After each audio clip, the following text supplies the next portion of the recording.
네, 닮고 싶은 백부장의 믿음입니다. 부유한 환경에서 자란 저는 도박 중독이 있는 남편이 저의 모든 불행의 원인이라고 생각해 남편을 많이 원망하며 살았습니다. 그런데 시어머니는 그런 남편의 잘못을 지적하시기는커녕 오히려 남편이 도박하며 돈을 안 벌어오는 것이 모두 저의 책임이라며 야단치시니 숨이 막히다 못해 심장이 터질 것만 같았습니다. 그럴수록 교회 봉사에 매진했지만 형편은 더 나빠질 뿐이었습니다. 그러다 구속사의 말씀을 접하고 양육을 받으면서 이 환경이 나의 구원을 위해 하나님이 계획하신 것이구나 깨닫게 되었습니다. 그럼에도 저는 산에서 내려오신 예수님처럼 낮은 자리로 내려가는 겸손도 없고 질서에 순종하지 못하고 옳고 그름만 따지는 영적 나병 환자였습니다. 제가 얼마나 교만하고 완악한 죄인인지 모르기에 하나님은 그런 저를 처절히 다루실 수밖에 없었습니다. 그래도 날마다 말씀을 묵상하며 교회 공동체에 속해 있었더니 100% 죄인인 저의 가치관이 차츰 바뀌었습니다. 그것이 너무 신기하고 감사해서 주여 원하시면 저를 깨끗하게 하실 수 있나이다 하며 주님을 따르고자 애를 썼습니다. 저의 영적 회복에 관심이 많으셨던 예수님은 그제야 오랜 세월 고난의 빵을 먹도록 하신 사정을 깨닫게 해주셨고 문제 해결이 아닌 말씀으로 사건을 해석할 수 있는 능력을 갖게 하셨습니다. 몇 년 전 하나님의 은혜로 시어머니는 구원을 받고 천국에 가셨습니다. 그리고 작년 여름 평생 무의도식하며 저의 거룩을 위해 수고하던 남편은 응급실에 간 지 12시간 만에 병명도 알지 못한 채 소천했습니다. 그렇게 갑자기 떠나는 남편을 옆에서 지켜보면서도 그의 구원을 위해 기도할 수 있었던 것은 저의 힘이 아니었습니다. 마치 주님이 내가 원하노니 깨끗함을 받으라고 하시는 것 같았습니다. 주님의 이런 긍휼하심을 알고 먼저 고침을 받은 자로서 저도 백부장과 같은 겸손과 애통함으로 대체와 이웃을 위해 기도하며 섬기겠습니다. 적용하기 미디어의 시간을 빼앗기지 않고 기도 시간을 10분 이상 늘리겠습니다. 공동체 지체들에게 안부 전화를 자주 하고 만나서 함께 식사하겠습니다.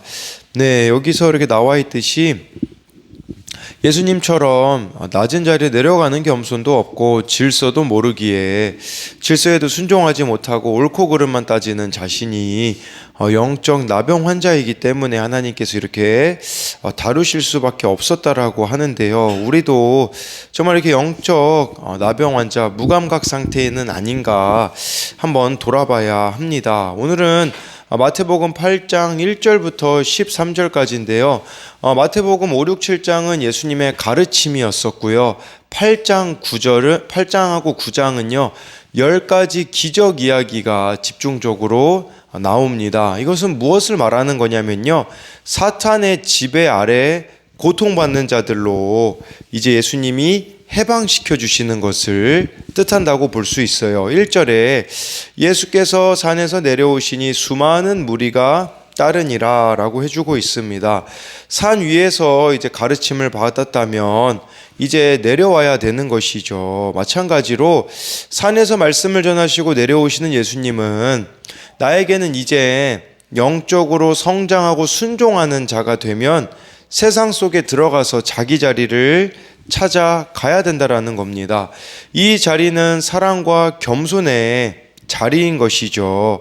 우리가 이 높은 산에서 내려와 자기 자리로 가는 것은요, 이런 거예요. 내 인생에 없었으면 좋을 것 같은 사람, 태어나지 않았으면 좋을 것 같은 그 사람을 도우며 평화를 느끼는 것이라고 할 수가 있는 것이겠죠.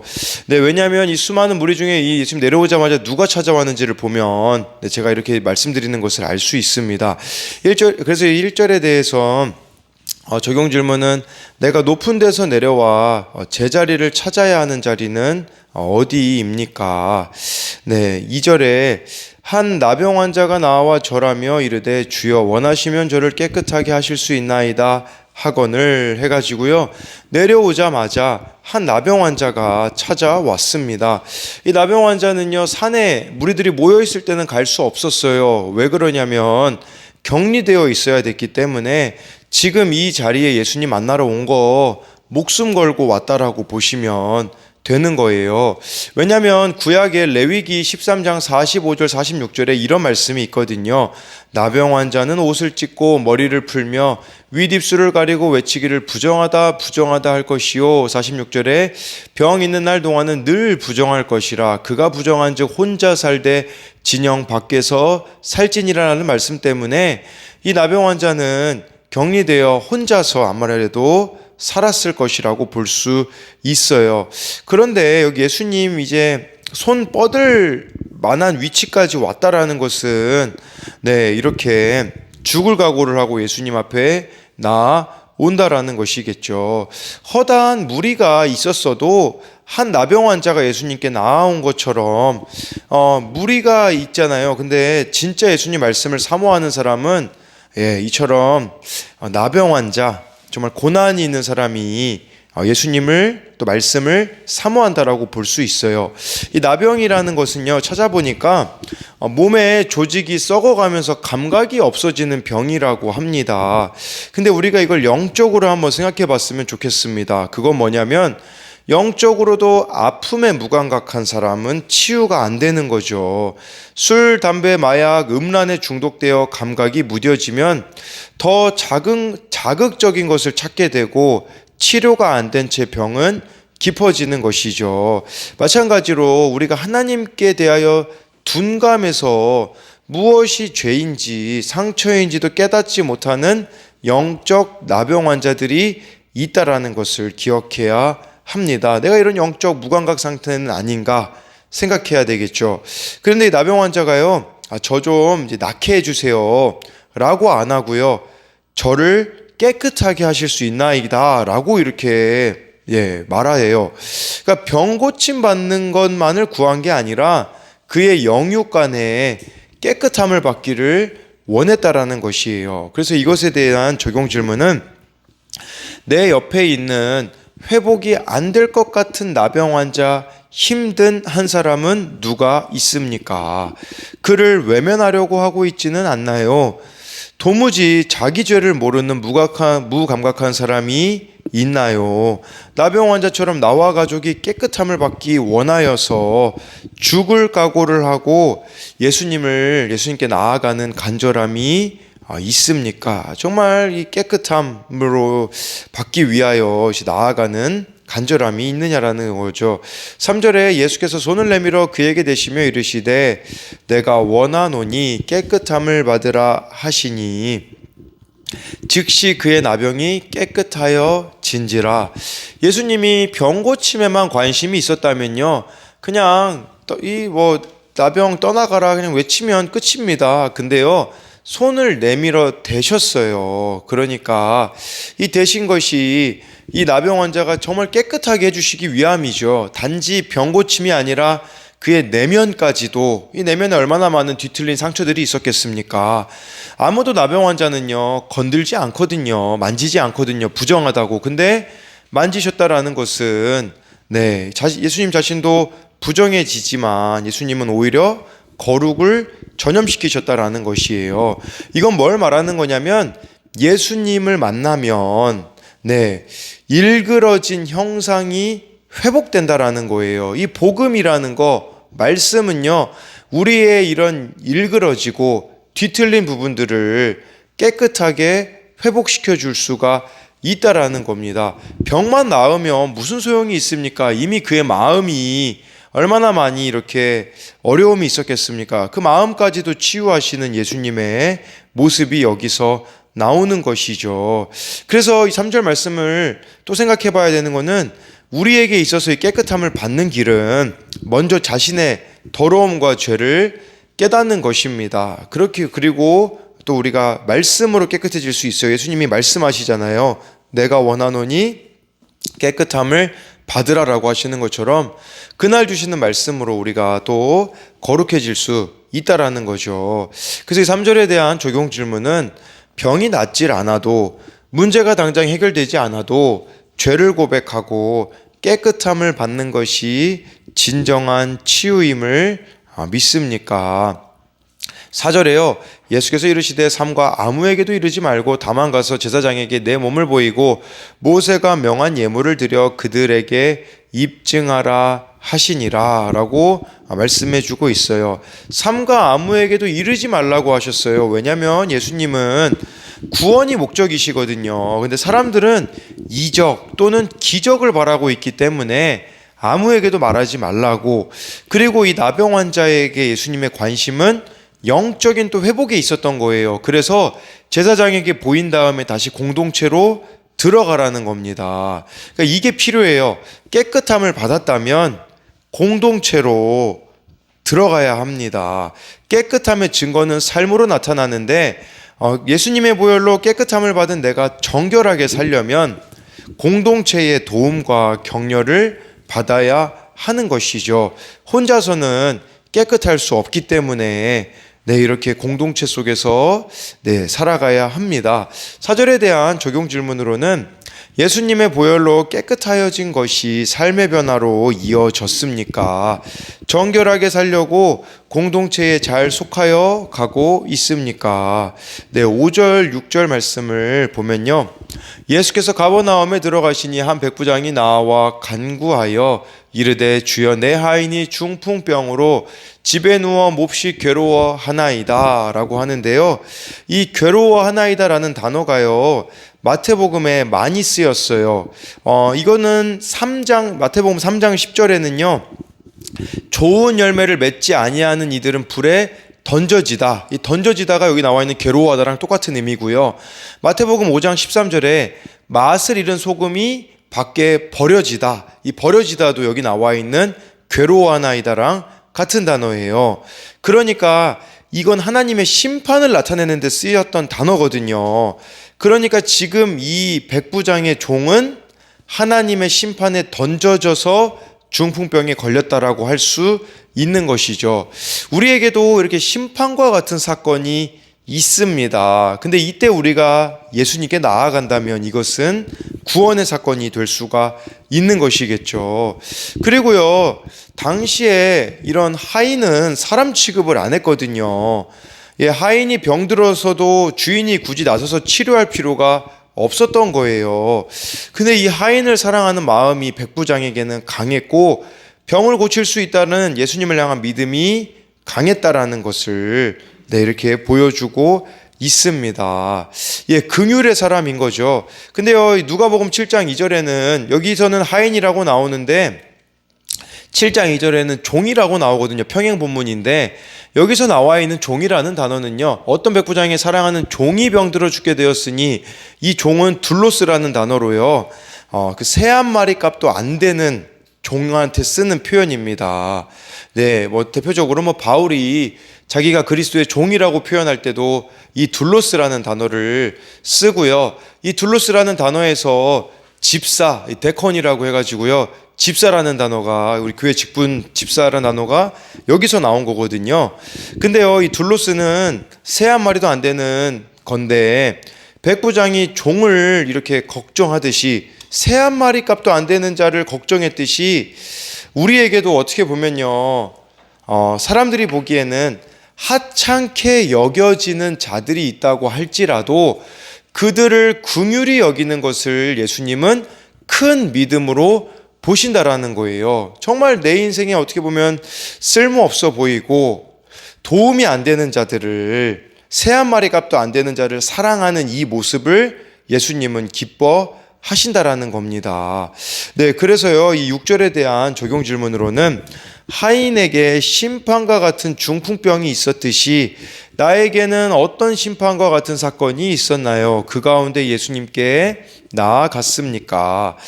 예수님께 나아가서 구원으로 인도해내야 하는 자녀와 배우자가 있습니까? 그 사람 때문에 내가 힘든 것만 주님께 이야기하고 있진 않나요? 아니면 긍휼한 마음으로 이 백부장처럼 주께 구하고 있나요? 7, 8절 보면요, 이르시되 내가 가서 고쳐주리라. 백부장이 대답하여 이르되 주여 내 집에 들어오심을 나는 감당하지 못하겠사오니 다만 말씀으로만 하옵소서. 그러면 내 하인이 낫게 싸움나이다 해서요, 정확하게 말씀의 능력을 백부장은 구했고 말씀으로 질병이 나을 수 있다라고 이렇게 믿었습니다. 그래서 여기 7, 8절에 대한 적용 질문도 예수님께서 내가 가서 고쳐주리라고 하는데도 여전히 내 힘으로 하겠다라고 하고 있지는 않습니까? 9절에 이 백부장의 겸손이 나와요. 나도 남의 수하에 있는 사람이요 내 아래에도 군사가 있으니 이더러 가라 하면 가고 저더러 오라 하면 오고 내 종더러 이것을 하라 하면 하나이다 라고 해서요. 네, 백부장의 겸손은 무엇입니까? 질서에 순종하는 겁니다. 자기의 자신의 질서에 순종하는 게 겸손인 거죠. 우리도 순종해야 하는 질서가 있습니다. 네, 그래서 부모의 질서에 순종해야 되는 거, 또 직장에서의 질서에도 순종해야 되는 것이죠. 또 한 가지는요, 먼저는요, 예수님의 질서, 말씀의 질서에 순종하는 게 우선입니다. 그리고 주어진 자리에서 묵묵히 하나님이 정해놓으신 질서에 순종해 가면서 가는 것이 겸손인데요. 9절에 대한 적용 질문으로는 순종이 되어지지 않는 질서는 나에게 무엇이 있습니까? 나의 교만을 회개하고 가정과 직장의 질서에 순종했더니 무시당하기는커녕 다른 사람을 인도하는 영적 권세를 갖게 된 간증이 있습니까? 10절에요. 예수께서 들으시고 놀랍게 여겨 따르는 자들에게 이르시되 내가 진실로 너희에게 이르노니 이스라엘 중 아무에게도 이만한 믿음을 보지 못하였노라 라고 해서요. 예수님이 놀랍게 여기시는 믿음은 긍휼의 믿음입니다. 그래서 네, 이렇게 말씀만 하셔도 낫겠나이다 라고 이렇게 말할 수 있는 정확한 믿음이 백부장에게 있었던 거죠. 근데요, 이게 지금 마태복음은 유대인들을 목적으로 기록된 말씀이란 말이죠. 그런데 이방인인 이 백부장이 참된 믿음의 사람이라는 것을 이렇게 말씀해주고 있어요. 그러면서 11절 12절에요. 또 너희에게 이르노니 동서로부터 많은 사람이 와서 아브라함과 이삭과 야곱과 함께 천국에 앉으려니와 12절에 그 나라의 본 자손들은 바깥 어두운 데 쫓겨나 거기 울며 이를 갈게 되리라. 무슨 말입니까? 이스라엘 백성들이 구원에 제외되는 일들이 있다라는 거예요. 유대인들은요, 자신들은 당연히 구원받을 거라고 생각을 했거든요. 아브라함의 자손이라면 절대로 버림받지 않는다라는 게 그 당시 유대인들의 믿음이었거든요. 그러나 예수님은 그들이 버림받을 거라고, 아브라함, 이삭, 야곱과 함께 천국에 동서로부터 많은 사람이 와서 앉는다고 하는데, 유대인들은 이 많은 사람들을, 동서로부터 오는 많은 사람들을 디아스포라 유대인들이라고 생각을 했어요. 그러니까 다른 나라에 살고 있는 유대인들이 와가지고 구원받을 거라고 생각을 했는데, 예수님은 아니라고 하시죠. 디아스포라 유대인이 아니라 이방인들이 와서 구원을 받게 될 거라는 거예요. 예수님이 열어주시는 그 천국잔치에 이방인들이 오게 될 것을 이렇게 말씀하시는 것은 그 당시 유대인들에게는 충격적으로 들렸을 겁니다. 그러니까 이걸 우리가 그런 관점으로 봐야 돼요. 천국잔치에 여러분하고 같이 초대된 사람이 있는데, 근데 여러분 생각에 정말 가까이 하고 싶지 않은 사람이 그 자리에 함께하게 된다라는 것을 보는 것이죠. 그래서 그런 관점으로 적용 질문을 이렇게 만들어 봤는데요. 예수님의 천국잔치에 초대되었는데 예수님은 함께하라고 하시는데 내가 함께하고 싶어하지 않는 이방인과 같은 사람이 내게는 누가 있습니까? 마지막으로 13절 보면요. 예수께서 백부장에게 이르시되 가라 내 믿은 대로 될지어다 하시니 그 즉시 하인이 나으니라 라고 말씀해 주고 있습니다. 그래서 예수님이 백부장에게 믿은 대로 되라고 하인이 즉시 나을 거라고 하셨잖아요. 그러니까 우리가 본받아야 되는 모습은 자신과 이웃의 문제를 해결할 권능이 예수님께 있음을 확신하고 믿어야 한다라는 거예요. 그래서 오늘 두 가지를 배워야 됩니다. 하나는 영적 나병 환자가 내가 아닌가, 예수님께로 가야 하는 것이죠. 또 한 가지는 백부장이 되셔서 새 한 마리 값도 안 되는 좀 하찮게 여길 수 있는 그 종을 긍휼히 여기는 자들이 우리가 되어야 한다라는 거예요. 그래서 나도 구원받을 뿐 아니라 그도 구원받는 일들이 일어나는 것이 큰 믿음에 예수님께서 칭찬하시는 믿음이라는 것을 기억함으로써 정말 우리도 한 영혼이라도 더 주님께로 인도하는 저와 여러분들이 되기를 소망합니다.